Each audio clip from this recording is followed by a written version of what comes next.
Uh. Yeah. E aí, pessoal, tudo bem? Hoje, para o nosso 7º episódio do Resenha Bariátrica, vamos conversar com o ortopedista, o Dr. Bruno. Ele é formado em ortopedia pela UFSCar e também especialista em joelho pela Unifesp. Bruno, muito obrigado hoje pela participação. Oi, Natália, eu que fico agradecido aqui, né? Falar um pouquinho desse assunto chatinho, né? Que são as lesões dos pacientes obesos. Mas que cada vez é mais prevalente, né? Sim. E que a gente tá... Tanto a gente entender bem isso quanto os pacientes é fundamental, né? Com certeza. Mas e me conta então, já vamos direto ao assunto. Tá. O que é mais comum de paciente obeso ter de problema? Assim, é joelho, é coluna, quadril? Então, assim, ó, a sobrecarga de peso, ela vai influenciar muito as articulações todas, né? Mas a mais afetada é o joelho. É né? a que mais sofre. A gente pega os estudos ali, por exemplo, de artrose do joelho, que aumenta em 4 a 5 vezes. Sim, né? sim. Esse sendo pior ainda para as mulheres. Ainda tem essa diferença. Essa taxa de aumento. Mas também afeta muito a coluna, né? Também os quadris, que são articulações que sustentam bastante a nossa carga axial, ou seja, a carga que vem do peso. Sim. E o joelho, por ser uma alavanca de movimento, ele acaba que amplifica essa carga. A gente não é feito para aguentar tanto peso, né? E às vezes o próprio paciente tenta perder peso, aí entra num estímulo de uma academia, faz alguma coisa, acaba dando um impulso maior ali, né? Isso. Pode acabar lesionando também. Que a gente sabe que o paciente, quando começa a praticar algum esporte, também tende a fazer uma sobrecarga nessas articulações, né? Então, assim, com certeza é bem comum o paciente que tem mais peso, por questão de saúde, vários fatores, ele, preciso emagrecer, né? E muitas vezes a gente já pensa nesse fator assim, então numa caminhada, numa corrida, né? Mas quando a gente está pensando nesse emagrecimento, que foi algo que o próprio... né, ganho de peso foi algo que aconteceu de forma gradual ao longo da vida, de costumes, né? São vários multifatoriais, né? Sim, ninguém engorda tudo do dia pra noite. Né? A nossa perda de peso ela vai ter que ser gradual. E o primeiro passo ali vai envolver muitas vezes o quê? A parte de alongamento e fortalecimento. Porque se a gente for direto para um exercício de mais impacto, de muita subida, descida, corrida, né? Isso muitas vezes vai piorar a situação. E para o paciente que já não está tão acostumado a fazer exercício, ele já vai ter uma adesão menor, né? Sim. E o que é a lesão mais comum do joelho, assim, que tu vê geralmente? É lesão de ligamento? O que acontece? As lesões mais comuns vão ser a de cartilagem e de menisco. Porque essas estruturas estão mais relacionadas à nossa absorção de carga, né? De impacto, né? E a cartilagem, para o nosso movimento, ele ser suave. Sim. Então, quando a gente tem muito... eu costumo conversar com os pacientes assim, que a gente precisa muito da nossa balança do que? O nosso fortalecimento, né, que é a musculatura, tendão, o quanto que vai segurar o nosso peso, mas não só o peso, o nosso esforço do dia a dia. Sim. Então, por exemplo, um atleta que faz muito esforço, apesar de ele ter um peso bom, se ele não estiver bem fortalecido, se ele for um atleta que faz muito esforço, ele já está com essa balança... né, não está balanceado, ele vai sobrecarregar as articulações. Sim. A mesma coisa também vai ser um paciente acima do peso. Ele tem essa tendência de sobrecarregar a articulação pelo peso. Então ele vai ter que forçar muito qual região? A parte de fortalecimento vai ser fundamental. Se é um paciente obeso, mas não sedentário, então já seria melhor, né? Melhor, com certeza. E aí ele vai controlar o esforço dele conforme a dor. Né? E conforme ele está mais sem dor, ele consegue ir aumentando o esforço dele. Entendi. Né? E conforme ele está mais fortalecido. E essas lesões são sempre cirúrgicas? Geralmente o tratamento é conservador? Como é que funciona? Então, assim, a maior parte das lesões ortopédicas, elas vão ser de tratamento conservador, ou seja, de tratamento sem cirurgia, que vai envolver a base do tratamento, isso que a gente está conversando, né? Que é a perda de peso, o aumento de fortalecimento e o controle de esforço conforme a dor. Quando a gente tem, então, lesões mais leves... Esses geralmente são os tratamentos, medicamentos, né? Sim. Existem medicamentos também, muitas vezes o pessoal usa para... eu vou tomar o colágeno, essa glicosamina, os pozinhos ali para ajudar na cartilagem, né? Eles não vão ter esse efeito grande ali de ter uma melhora da cartilagem ou repor cartilagem, né? Eles vão ter um efeito muitas vezes de melhora de dor, né? Mas existe esse tratamento, mas ele nunca pode ser utilizado como um tratamento único, né? Vai sempre envolver bem essa base nossa de exercício, né? E conforme cada caso, às vezes vai ter alguns procedimentos de infiltrações. Entendi. Né? Em casos de lesões mais graves ou moderadas, que às vezes vai envolver alguns procedimentos, né? Sejam procedimentos mais simples, como, por exemplo, uma cirurgia por vídeo, ou às vezes procedimentos mais complexos, como uma prótese, que é trocar Sim. articulação, né? E uma prótese é uma cirurgia bem grande, né? E o paciente obeso já é um paciente de risco, então deve ser uma cirurgia bem chata de se fazer. Eu acredito que vocês peçam para o paciente, antes de uma cirurgia, perder peso, né? Então, assim, ó, esse é um tema, de certa forma, bem polêmico, assim, que tem bastante estudos, né, com relação à prótese e obesidade. Né? Então, a gente até usa, muitas vezes, esses estudos para a gente se guiar no restante. Tem muito paciente que, em razão da limitação da sua demanda funcional, ele já está limitado para andar, já não consegue nem ir na padaria sem dor, né? Sim. Ele já está com um gasto energético muito baixo, ele já tem muita dificuldade de perder peso. Com certeza. Né?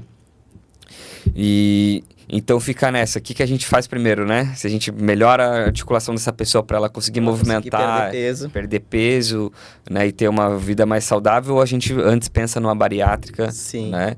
Quando a gente olha os estudos, talvez, assim, vai ser sempre muito individualizado cada caso. Mas se a gente colocar, principalmente os pacientes ali com MC maior de 40... Isso aí é um fator de que pacientes com MC de maior de 40, eles já estão com risco operatório já bem mais grave. Sim. E os estudos mostram que eles já se beneficiam de fazer essa cirurgia da bariátrica previamente. Entendi. Nos fatores com MC menor, já é cada caso mais individualizado. Aí já vai analisando. Né? Ver comorbidades, né? Então, a bariátrica, antes de cirurgias grandes principalmente, ela vai ajudar a diminuição de infecção e diminuição do índice também de tromboembolismo venoso, né? De TVP. Que é o nosso maior medo numa cirurgia grande, né?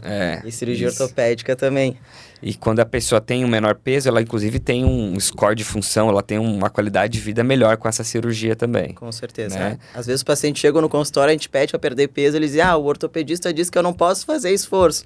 Mas fica naquela, qual é o esforço? Uma caminhada vale como um grande esforço, então tem que analisar a limitação ali de cada um, né? Às vezes eles ficam nessa dúvida de que não pode fazer nada, né? Do que é.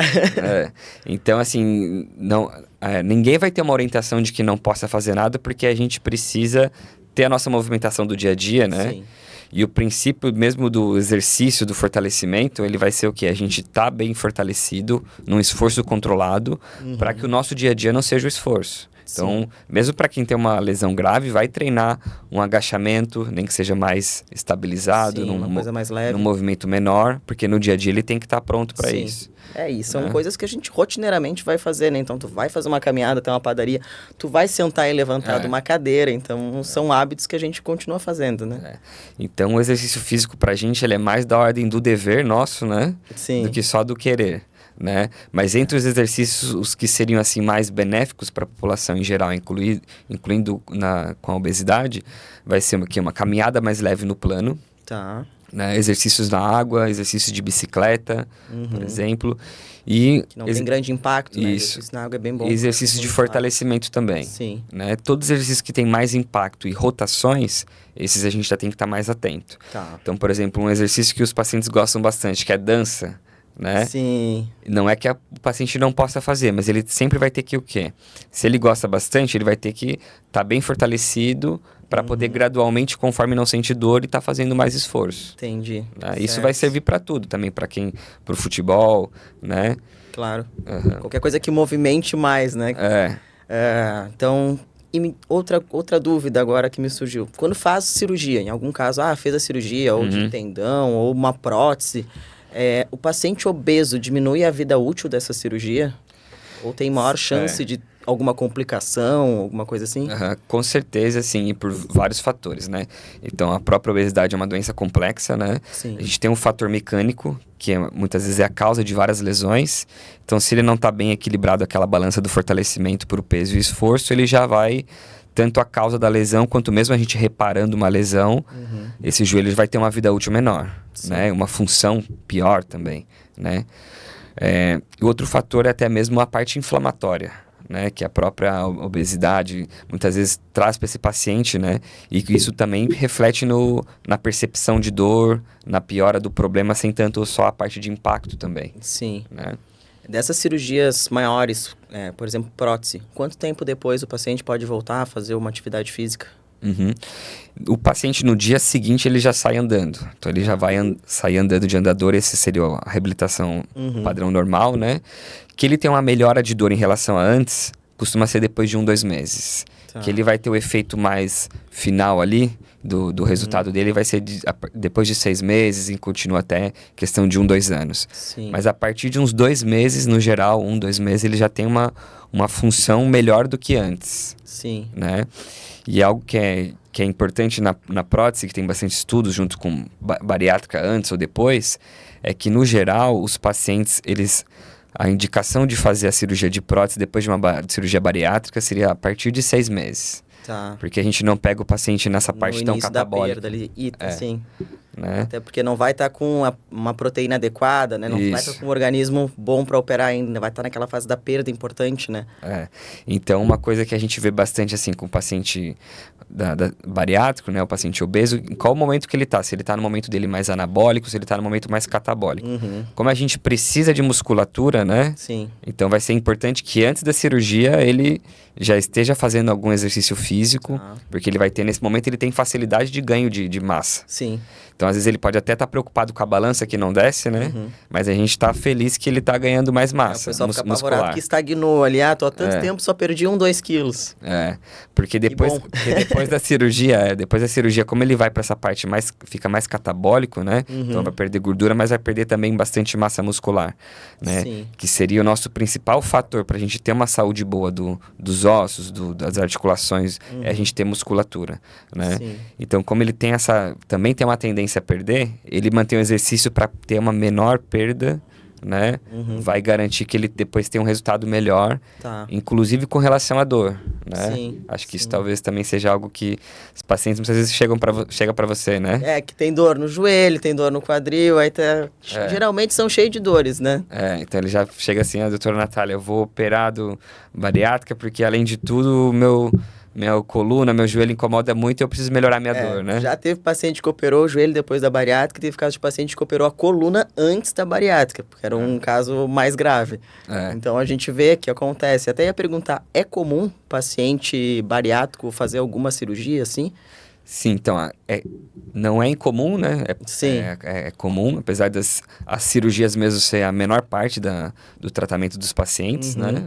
Muitos terem tratamento conservador, com fisioterapia e outros procedimentos e medicamentos.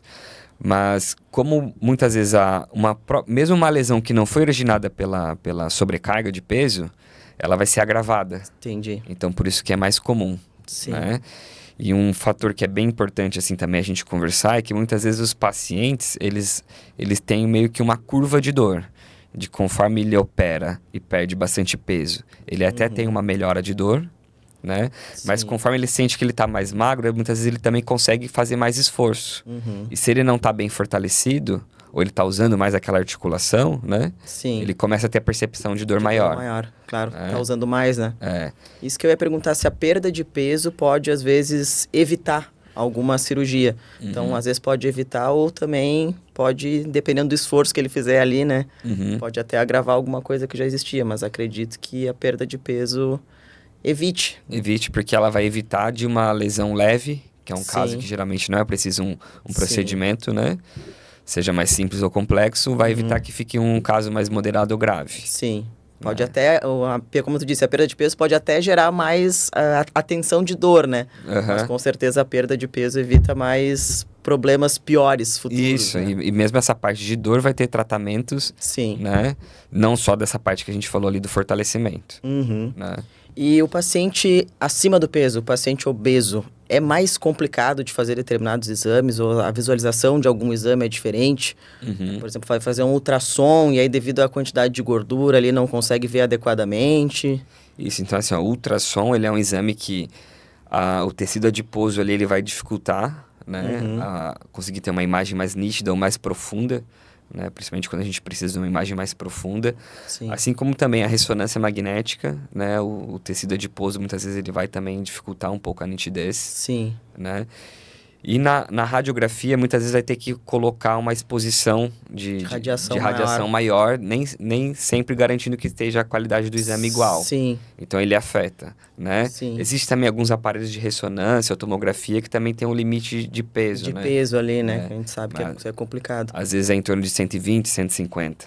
né? Eu acredito que para fazer determinadas infiltrações também seja um pouco mais complicado, né? Pela camada do tecido adiposo que está ali. Sim, sim, porque assim, ó, por exemplo, o joelho já é uma articulação que a gente tem um acesso mais fácil. Sim. Mas mesmo assim, se for um paciente, né, com uma obesidade importante, isso já vai dificultar a gente ter certeza que está na articulação, né? O que já faz com que muitas vezes tenha que ter junto um ultrassom ou algum outro aparelho para ter que melhorar essa acurácia, né? E pode acontecer de haver alguma lesão, assim, no caso irreversível, causada pela obesidade? Ou não? Alguma coisa assim que já tenha visto, pelo menos, que apareça em consultório? Então, assim, ó, as lesões de cartilagem, que inclusive são as lesões mais comuns das articulações, né, com a obesidade, elas são lesões, de certa forma, irreversíveis. Sim. Porque apesar de existir tratamentos para as lesões de cartilagem, eles são tratamentos limitados, em que a gente muitas vezes até gosta de trabalhar bastante, conversar bastante com os pacientes, a expectativa deles, alinhar expectativas. Sim. Né? A gente, geralmente, com lesões de cartilagem graves, a gente não vai prometer grandes resultados, né? A gente quer muito mais uma melhora de qualidade de vida e tal, do que, de repente, essa pessoa voltar a ser, por exemplo, um grande atleta, né? Então, lesões de cartilagem, no geral, são lesões que nossa cartilagem ela não tem uma boa capacidade de regeneração. Sim. Então... E como é que geralmente são essas cirurgias? Existe alguma coisa que coloque ali no lugar da cartilagem? Alguma prótese de alguma coisa, algum material? Então, assim, ó, lesões mais leves e difusas, a gente busca muitas vezes um tratamento mais conservador, com, por exemplo, um lubrificante para o joelho, uma infiltração de ácido hialurônico. Isso muitas vezes já vai, junto com o exercício, já fazer uma ajuda. Quando a gente tem uma lesão que ela é profunda, mas ela é localizada, aí a gente consegue fazer tratamentos de cartilagem, como, por exemplo, transplante de cartilagem, uma membrana de colágeno, né? Só que a gente tem que tratar muito bem a causa. Porque as causas, às vezes, pode ser um desalinhamento da articulação, que a gente tem que corrigir, né? Ou então, por exemplo, uma sobrecarga da articulação, que se eu não tratar a causa, o meu tratamento ele vai ser... não vai ter um grande resultado, não vai ter um bom resultado. Sim. Né? E já em lesões difusas de cartilagem, né, que é a artrose, aí o tratamento muitas vezes vai ser substituir essa articulação, que é a prótese. É a prótese. Tá. E tem alguma diferença no tratamento em relação se o paciente é jovem, se é alguém de 18 anos, 30 anos ou 80 anos? Tem alguma tendência a ser mais conservador ou fazer uma tendência maior à cirurgia, né? Não tanto com relação à cirurgia, mas muitas vezes a qual tipo de tratamento. Porque esse tratamento da prótese que a gente conversou, ele é um tratamento que também a prótese ela vai ter uma vida útil. Né? Sim. E geralmente ela é para um paciente que já está numa fase de vida mais tranquilo, geralmente acima de 60 anos. Entendi. Né? E inclusive o paciente que ele tem, principalmente o MC maior que 40, tem estudos que mostram que diminui também essa vida útil da prótese. Sim. Então esse também já é um fator para ficar atento. Pra ficar atento. Mas no geral, pacientes acima de 60, 70 anos, a gente tende mais numa artrose grave, moderada, a, se for preciso, substituir essa articulação. Já nos pacientes mais jovens, a gente busca de tudo para manter o joelho dessa pessoa. Segurar o máximo possível ali que veio de fábrica. Então hoje, por exemplo, eu até estava comentando com você, né, que hoje eu operei uma paciente que já fez cirurgia bariátrica previamente. E na verdade eu operei ela hoje o segundo joelho. Segundo joelho. Ela operou o primeiro, se recuperou, e aí agora depois Quanto tempo de bariátrica essa paciente? Ela tá com bariátrica já faz acho que 5 anos, já faz um tempo. E o IMC inicial dela, sabe me dizer quanto? Não vou saber te precisar, não tá? Mas agora tá melhor. Agora tá melhor, com certeza. E aí o que aconteceu? Então ela fez um desgaste da parte interna do joelho. E ela já tinha o joelho um pouco para fora, que isso favoreceu também a carga dela ser desigual, Então, o que a gente fez? Além de fazer reparos do menisco e da cartilagem, a gente fez um realinhamento do joelho como se fosse a geometria do pneu. Agora, começar a desgastar a parte que tá boa. Né? Então, a gente aumentou a vida útil desse joelho, porque ela tá ela tem em torno de 50 anos. Entendi. Se ela já tivesse mais em torno de 70, eu já teria pensado mais na prótese. Entendi. Né? Então, a gente sempre busca, conforme cada paciente, o tratamento. E essa paciente tinha o mesmo tipo de lesão nos dois joelhos? Foi a mesma cirurgia? Né? Os pacientes que têm uma obesidade, né, grave, a gente vê que muitas vezes o menisco, que absorve o impacto, nem sempre ele rasga, que é o mais comum. Muitas vezes ele acaba se soltando. Sim. A raiz de onde ele se insere no osso, né, por ter muito esforço ali, ela acaba que joga ele para fora. Então a gente muitas vezes tem que fazer o quê? Reinserir esse menisco. Sim. Né? Então teve uma lesão parecida nos dois. Nos dois. E como o menisco para de funcionar, porque ele foi jogado pro lado, ele ficou extruso, Aí fica esse tendo um joelho, atrito ali. esse joelho desgasta rápido. Claro. Né? Mesmo agora que perdeu peso, talvez se fosse obesa ainda, o desgaste poderia ser maior ou mais rápido, né? Maior. Então o que a gente quer no caso dela é que além dela melhorar de dor, é que não tenha que no futuro precisar uma prótese, por exemplo, né? E tenha o dia a dia agora melhor. E o que tu recomenda geralmente para alguém que chega no consultório que está acima do peso? Recomenda algum tipo de atividade ou exercício específico, alguma coisa para dor? Às vezes o pessoal diz, faz uma compressa, faz alguma coisa, faz um pilates. O que ajuda assim para fortalecer mais essa musculatura, melhorar a dor? Eu sempre converso bastante com os pacientes dessa parte do fortalecimento, né? Porque é algo que pra gente, se a gente não consegue ter isso com os pacientes, o nosso resultado já começa a ficar bem limitado, né? E o quanto que essa perda de peso é importante. Mas a perda de peso, ela vai ser bem complexa, né? E eu tenho o entendimento que na minha consulta ali de especialista de ortopedista, eu não vou conseguir abranger aquilo tão bem.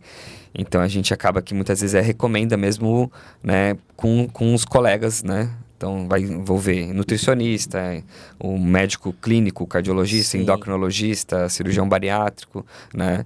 E já teve muitas vezes, sim, pacientes que sejam antes da cirurgia ou às vezes depois da cirurgia, que a gente sentou para conversar e falar, a cirurgia... Vamos aguardar um pouquinho. Não, a cirurgia bariátrica para você tem que, muitas vezes, ser bem pensada, porque a gente... tá acompanhando o paciente e vê a dificuldade, né?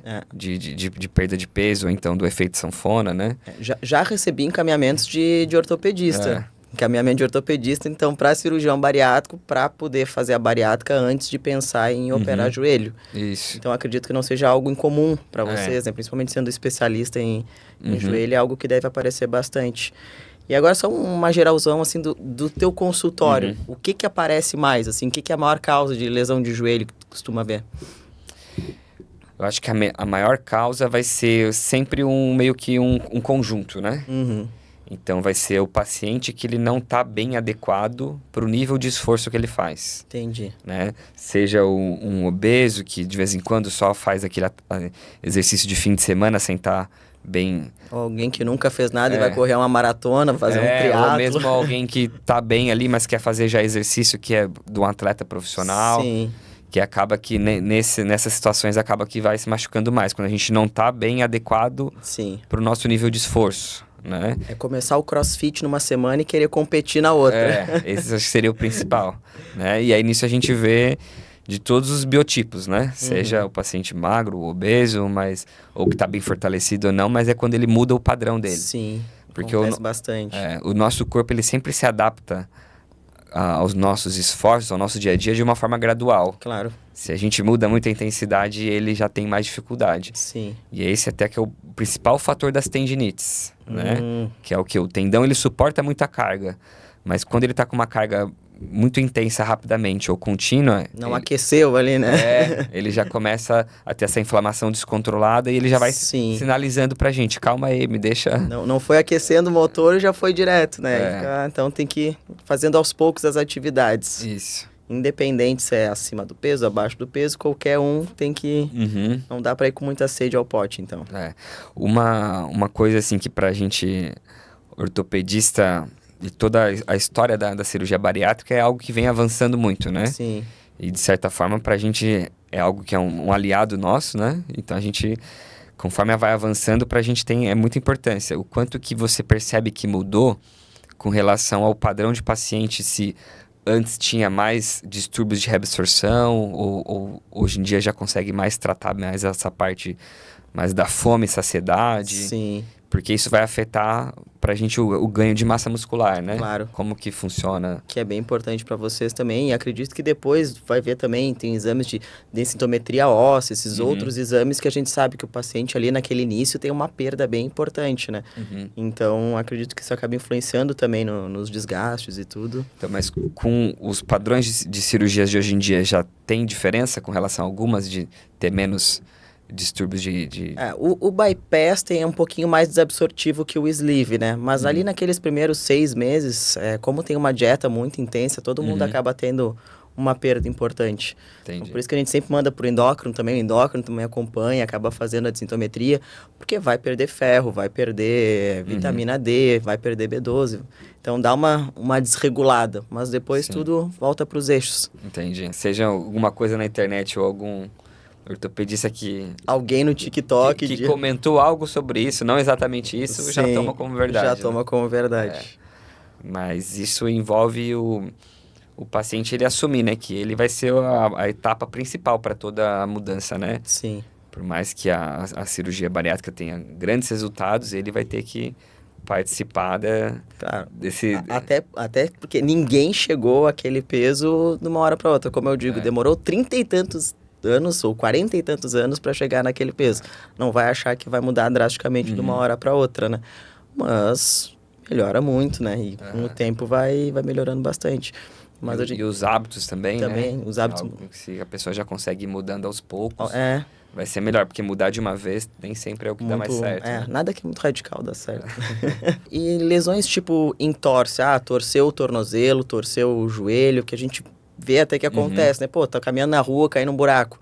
Acredito eu que um paciente acima do peso tenha um impacto maior numa queda, numa torção, ou até às vezes numa dança, como a gente tinha comentado, né? Então, o paciente que ele tá acima do peso, né? Muitas vezes se ele é mais sedentário também, já vai favorecer mais ainda ele ter esses entorses, essas né? instabilidades, né? Ou mesmo fraturas. Então, eu já vi fraturas, luxações bem graves. Sim. Olhando a radiografia, todo mundo ali no hospital falava assim, isso aí deve ter sido uma queda de moto... Gravíssima. Né? Gravíssima. E às vezes não, era um paciente que torceu da própria altura ou caiu de uma escada que fez uma fratura bem, bem grave. Sim. Então, isso influencia muito, né? Algo que é fundamental era aquilo que a gente estava conversando do paciente se manter ativo, porque se depois ele perde peso, mas tiver uma perda muito grande de massa muscular e osso, Sim. ele também continua vulnerável. E não necessariamente o paciente obeso é um paciente bem nutrido, né? Porque às vezes a gente olha e pensa, porque tá acima do peso, ele tá bem nutrido. Às vezes um paciente obeso é mal nutrido. Tá fazendo alguma super dieta radical, ou tá com ferro lá embaixo, tá com cálcio lá embaixo. E acredito que isso também influencia bastante nesses casos. Por exemplo, essas fraturas que não deveriam estar ali, né? E o nosso corpo, ele é muito sábio, né? Então, se ele percebe que a pessoa tá ali apesar do peso ser grande, ela se movimenta muito pouco, ele não vai fazer um osso forte. Sim, então, não tem por que gastar ali, né? Então a pessoa fica com um risco muito aumentado, porque ela tá sempre submetida a uma carga alta, né? No momento ali que ela não tem um grande equilíbrio e numa torção faz uma fratura, uma lesão ligamentar bem grave. Sim. Então, isso é um risco. E quando sai alguma coisa do lugar, ali saiu o tornozelo, saiu o ombro, é mais difícil colocar no lugar no paciente acima do peso? É mais difícil. Tecnicamente, as cirurgias, elas se tornam mais difíceis, né? Sim. Isso e principalmente a parte das complicações, né? Sim. Então, a própria cicatrização, a própria parte de infecção, né? De risco de tromboembolismo, de trombose venosa profunda, tudo isso vai ser aumentado também. E tecnicamente a cirurgia, eu tava falando até no caso de redução, o ombro saiu do lugar, fazer uma redução, alguma coisa saiu do lugar, fazer uma redução, acredito que seja mais difícil. A gente tem mais difícil numa redução de ombro luxado, principalmente os pacientes mais fortes. Né? Sim. Então, se ele for um paciente obeso que ele tem bastante massa muscular, é mais difícil. Mas se for um obeso que não tem tanta massa muscular... Então, o fisiculturista é mais difícil. É mais difícil. Essa articulação ela não é tão estável e forte e a gente consegue colocar mais fácil. E tecnicamente, não os riscos cirúrgicos, em relação à técnica, é mais difícil operar um paciente acima do peso? Porque eu pergunto assim, pra gente operar uma bariátrica, dentro da barriga tem muita gordura, então tem bastante gordura visceral. Então, quanto maior o IMC, com certeza vai ser mais difícil de operar aquele paciente. Influencia em alguma coisa, assim? Não influencia, porque o próprio acesso da cirurgia vai ficar bem mais difícil, né? E mais demorado. E você e isso, todo esse tempo cirúrgico maior também já vai refletindo, né, nessas taxas ali do sucesso da cirurgia, né? Mas a parte técnica, sim. Né? Uma cirurgia, se a gente for ver, ela envolve muito o que a gente precisa fazer ali, mas principalmente como a gente acessar aquilo. Sim. Se o meu acesso ele está dificultado, essa cirurgia já tecnicamente mais difícil. Mais difícil, né? Que é o que a gente, às vezes a gente pede para os pacientes, né? Perder um pouco de peso antes da cirurgia, porque reduz ali o tamanho do fígado, diminui a gordura dentro da barriga, ajuda o cirurgião, né? Faz a cirurgia, tecnicamente melhora. Então, para ti também, se perder um pouco de peso antes da cirurgia, com certeza melhora tecnicamente, facilita. E as cirurgias geralmente são por vídeo, são abertas? Então, assim, ó, a grande parte das cirurgias, principalmente dos casos mais simples, são por vídeo. Né? Que a gente sempre busca evitar de abrir uma articulação. Porque ela é a cápsula da articulação, ele envolve bastante movimento. Então, a recuperação, a reabilitação, ela é mais demorada quando a gente faz cortes grandes. Né? Então, a videoartroscopia a gente utiliza bastante para, por exemplo, no joelho, lesões de cartilagem, lesões de meniscos, lesões de cartilagem mais localizadas, né? Lesões de meniscos e lesões de ligamentos. Já quando é uma lesão mais difusa, por exemplo, uma artrose, aí as cirurgias são mais abertas. Né? Então, por exemplo, a prótese ela é uma cirurgia que ela é aberta.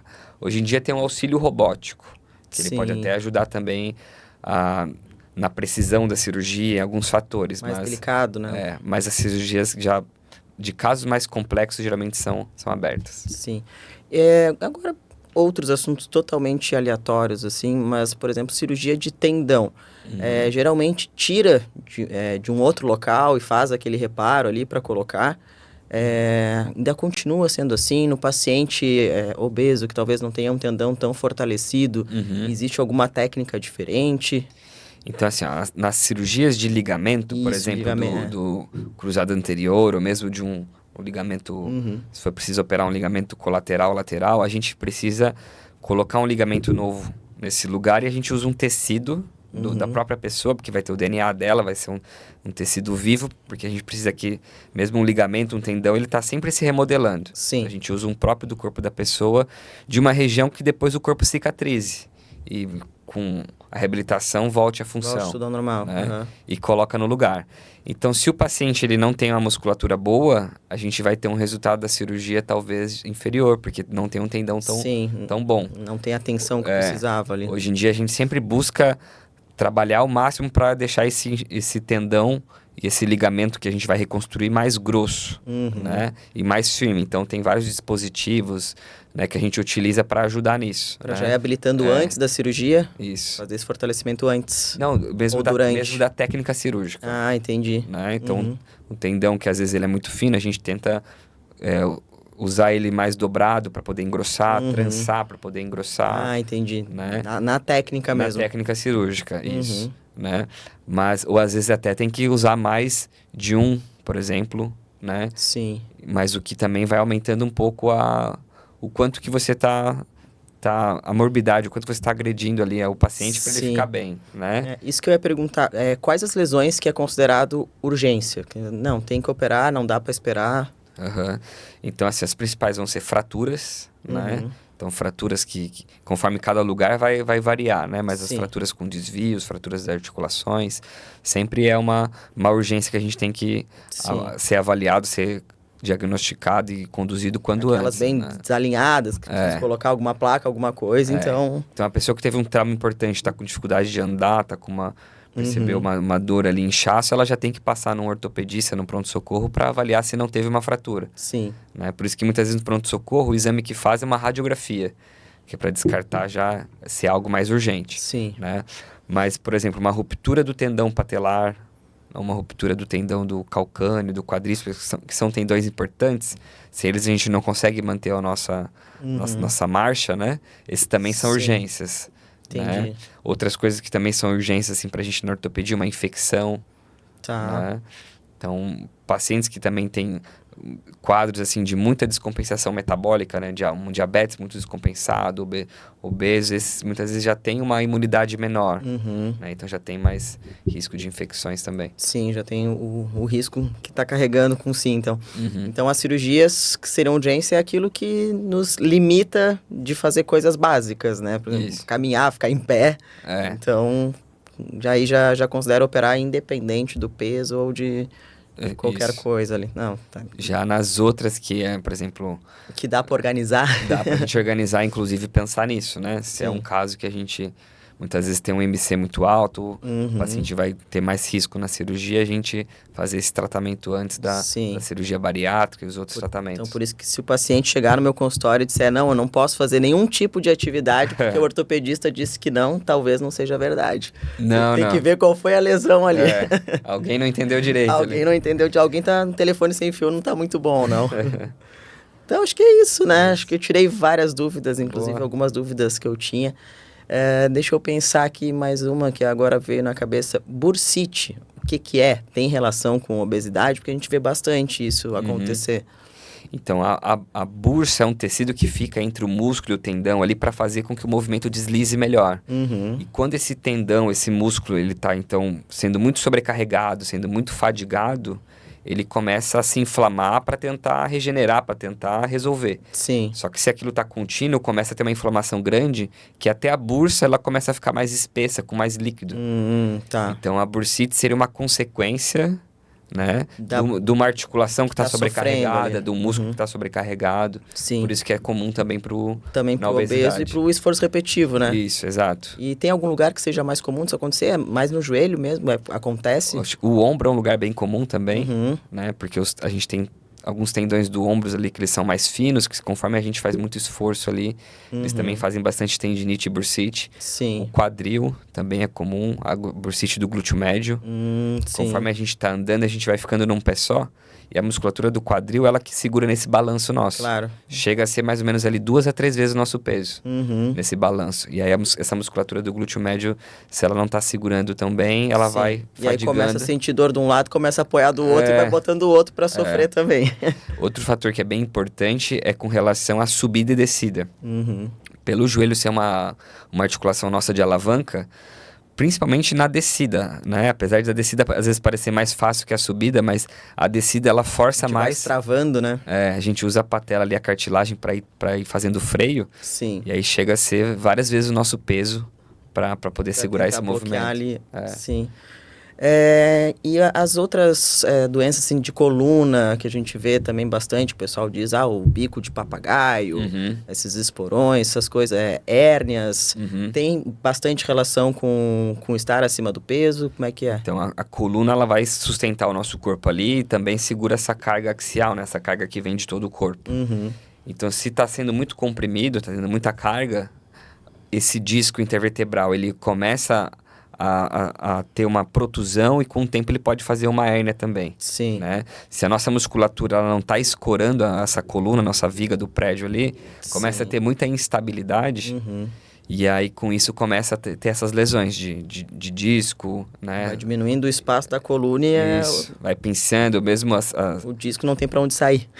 Ou mesmo dores musculares ali em volta, né? Ou começa quando um caso mais grave que afeta o nervo. Sim. Né? Então, tudo isso com a obesidade e a falta de musculatura também vai agravando. A gente vê bastante pessoal reclamar, né, que tá com dor na lombar ou que o ciático tá gritando. Tá gritando, tudo tem muita relação. Sim, e é uma dor bem desconfortável também, irradiando, né, então acaba limitando várias coisas. E acredito que em alguns casos realmente seja uma cirurgia de urgência. Que eu até comentei que teve uma paciente que operou a coluna numa questão de urgência. Então, dependendo do grau de uma hérnia... Com certeza, principalmente quando ele tem algum problema neurológico, né? Então, quando esse nervo está sendo muito acometido, se a gente não descomprime ele logo, já trata logo essa lesão, essa pessoa pode perder o movimento, né? Não fica sequelas ali, se fica muito tempo comprimindo. Né? E é bem importante a gente já tentar evitar o caso grave, porque, por exemplo, numa situação dessa, o tratamento ele vai ser principal para não perder o movimento. Sim. E nem sempre o tratamento vai ser tão grande resolutivo de dor. né? Sim. Por isso que muitas vezes a gente vê pacientes com problemas de coluna que... E reclamam que ainda estão com dor, mas pelo menos estão caminhando. A situação poderia ser bem claro mais grave. Que já evoluiu bastante os tratamentos de dor da coluna e os resultados, né? Mas quando a gente chega num caso tão grave, muitas vezes o tratamento é para que a pessoa mantenha um movimento. Sim. E nem sempre vai ser o tratamento para ficar sem dor nenhuma. Para ficar sem dor. Né? No caso...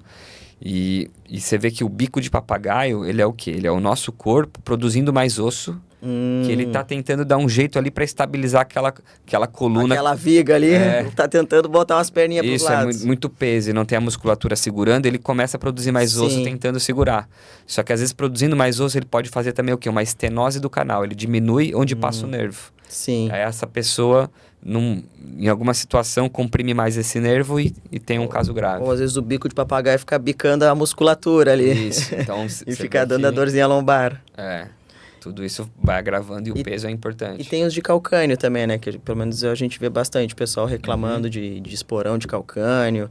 Também é a mesma ideia em relação a essa pressão no pé, no chão ali? Isso, então do pé ali vai ser bem importante a nossa parte do alongamento, né? Para esses tecidos conseguir absorver bem na nossa caminhada ali, que a gente tem um momento que aplane no pé, outro momento que já faz o impulso, né? E tem a ver também, no calcanhar, é bem comum a tendinopatia do calcânio, que esse tendão nosso do calcânio, de Aquiles, ele que faz assim, esse impulso de andar, ele é um tendão nosso mais forte do corpo ali. Sim. Se ele está sendo muito sobrecarregado, ele começa a fazer essa tendinite e com o tempo ela vai degenerando. Sim. E aí fica essa dor crônica. E esse tendão sendo tão importante, se der problema nele, tem algum que consiga refazer esse tendão? Esse tendão, então, se ele tiver com uma degeneração muito grave, às vezes até casos de cirurgias, né? Mas principalmente quando tem rupturas. Sim. Né? Então, tem tendões que se a gente tiver alguma lesão grave de ruptura, não é algo que, por exemplo, que precisa de uma cirurgia. Sim. Né? Tem alguns lugares que, dependendo do tendão, a gente consegue ficar sem ele, então. Mas o tendão do calcânio, ele é um tendão nosso muito importante, né? O mais forte. O movimento ali do então, pé, se né? a pessoa tiver uma lesão mais grave, alguns casos é até necessário procedimentos, né? Sim. De cirurgia. Outro fator comum também de dor no pé ali é o próprio nosso coxim plantar. Então, a gente tem um coxim de gordura embaixo do calcanhar, que ele serve para como se fosse o nosso amortecedor ali, a nossa palmilha. A nossa palmilha. Natural. E se o nosso peso tá muito grande, o nosso impacto no dia a dia tá grande, começa a fazer pontos dolorosos ali, que muitas vezes são de difícil tratamento. Sim. E dependendo do lugar da dor, a gente mesmo vai tentando se ajeitar, né? Pô, se eu tô com dor quando eu piso aqui, eu vou ficar pisando um pouco mais do outro lado. Aí já acredito que já desregule tudo, né? Vai desbalancear todo o carro ali, porque vira o pé, aí vira o joelho, vira a coluna. Aí não tem jeito. Alguma coisa vai acabar estragando. Mas beleza, então, muito obrigado por todas as dúvidas, questionamentos aqui. Se tem mais alguma coisa, não sei se tu queira falar, algum recado aí para os pacientes, alguma dica? Não, eu queria agradecer, né, estar aqui, a gente aprende muito, né, e inclusive a cirurgia bariátrica, os pacientes com obesidade, isso é um fator, assim, que é comum do nosso dia a dia, né, do ortopedista, e a gente... entender mais isso, e os pacientes também, é fundamental para que o nosso resultado aqui da ortopedia seja bom. Sim, né? Temos que andar junto, então, para ver se eu te mando um paciente ou se eu consigo poupar uma cirurgia, eu estou entregando uma cirurgia. Com certeza, o ortopedista e o cirurgião bariátrico, né, eles têm muitos pacientes em comum e encaminham muitos um para o outro, né?